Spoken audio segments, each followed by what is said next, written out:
କୋରାପୁଟ ଜିଲ୍ଲାର ଆସ୍ଥା, ଭକ୍ତି ଓ ପରମ୍ପରାର ଏକ ଅନନ୍ୟ ପରିଚୟ ହେଉଛି ମା ଡାଙ୍ଗରାଦେଇ କାମରା।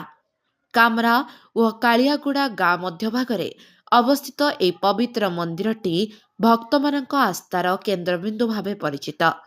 26 ନମ୍ବର ଜାତୀୟ ରାଜପଥର ପାର୍ଶ୍ୱରେ ଥିବା ଏହି ମନ୍ଦିରଟିକୁ ଦେଖିଲେ ଯେ କେହି ଭକ୍ତି ଭାବରେ ମୁଣ୍ଡ ନୁଆଇଁ ଦିଅନ୍ତି।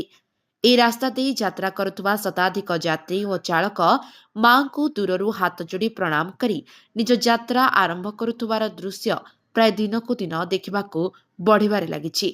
ଲୋକମାନଙ୍କ ବିଶ୍ୱାସ ଅନୁସାରେ ମାଙ୍କ ଆଶୀର୍ବାଦ ନେଇ ଯାତ୍ରା କଲେ ସମସ୍ତ ବିପଦ ଦୂର ରୁହେ।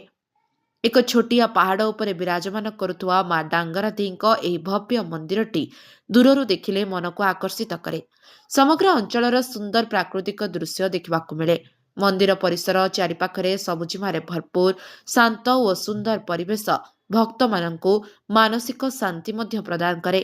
ପ୍ରତିବର୍ଷ ଦଶହରା ଓ ଚୈତ୍ର ମାସ ସମୟରେ ମାଙ୍କୁ ଏଠାରେ ଭବ୍ୟ ଭାବେ ପୂଜା ଅର୍ଚ୍ଚନା ଓ ଯାତ୍ରା ଆୟୋଜିତ ହୋଇଥାଏ। ଏହି ସମୟରେ ଦୂରଦୂରାନ୍ତରୁ ହଜାର ହଜାର ଭକ୍ତ ମାଙ୍କ ଦର୍ଶନ ପାଇଁ ଆସନ୍ତି। ବିଶେଷ ପୂଜା, ଭୋଗ ଓ ସାମୂହିକ ଉପାସନା ମାଙ୍କ ମହିମାକୁ ଆହୁରି ବଢ଼ାଇଦିଏ। ସ୍ଥାନୀୟ ଲୋକମାନଙ୍କ କହିବା ଅନୁସାରେ ମା ଡାଙ୍ଗରାଦେଇ ଅନେକ ଭକ୍ତଙ୍କ ମନୋକାମନା ପୂରଣ କରନ୍ତି। ରୋଗ, ଦୁଃଖ, ଆର୍ଥିକ ସମସ୍ୟା ହେଉ କି ପରିବାରର କଷ୍ଟ, ମାଙ୍କ ଶରଣାଗତ ହେଲେ ସମାଧାନ ମିଳେ ବୋଲି ଗଭୀର ବିଶ୍ୱାସ ରହିଛି। ଆଜି ମା ଡାଙ୍ଗରାଦେଇ କାମରା କେବଳ ଗୋଟିଏ ଧାର୍ମିକ ସ୍ଥଳ ନୁହେଁ, ବରଂ କୋରାପୁଟ ଜିଲ୍ଲାର ଏକ ଆସ୍ଥା, ସଂସ୍କୃତି ଓ ପରିଚୟର ପ୍ରତୀକ ହୋଇ ଉଠିଛି।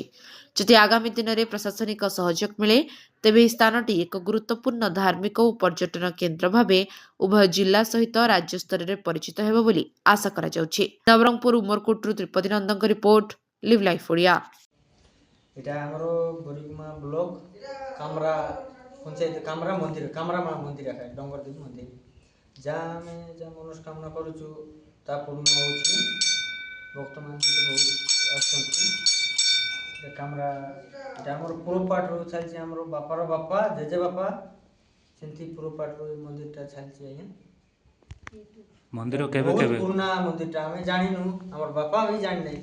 ସେତିକି ପୁରୁଣା ମନ୍ଦିର ଫୁଟିକିରି ବାହାରିଛି ମା ଡଙ୍ଗରଦେବୀ। ମନ୍ଦିର କେବେ କେବେ ଖୋଲା ଥାଉଛି ଆଜ୍ଞା? ଏଇଟା ସବୁଦିନ ଖୋଲା ଥିବ। ତା ମାର ବାରଟା ହେଉଛି ଶୁକ୍ରବାର, ମଙ୍ଗଳବାର। ଖୋଲା ଥିବାଟା ପ୍ରତିଦିନ ଖୋଲା ଥିବ। ରୋଡ଼ ସାଇଡ଼ର ମନ୍ଦିର ଆଜ୍ଞା। ସବୁବେଳେ ନଡ଼ିଆ ନଡ଼ି ବାଡ଼ାଇବାକୁ ଆସୁଛନ୍ତି ଆରି ଯାଉଛନ୍ତି। କେବେ ବନ୍ଦ ନାହିଁ ମନ୍ଦିର, ସବୁଦିନ ଖୋଲା ଥିବ ମନ୍ଦିରଟା।